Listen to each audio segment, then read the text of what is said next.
দেখো, আমি যে ঘরে বিলং করি, আমার একেবারে নিম্ন মধ্যবিত্ত পরিবার। সেখানে দূর দূর পর্যন্ত কোথাও এই চর্চা ছিল না।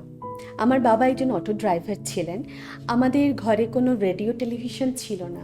আমার মনে আছে, আমি যখন ক্লাস 8-এ, আমি একটু লেখাপড়ায় খারাপ ছিলাম না, আমি যখন ক্লাস 8-এ পড়ি, রেজাল্টটা ভালো হওয়ার জন্য বাবা একটা টেপ রেকর্ডার কিনে দিয়েছিল।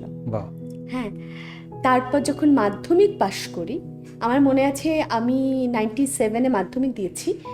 আমাদের অঙ্ক পরীক্ষাটা ক্যান্সেল হয়েছিল, তো ছুটি একটা ছিল না, বা একদিন ছিল, এরকম কিছু একটা হবে।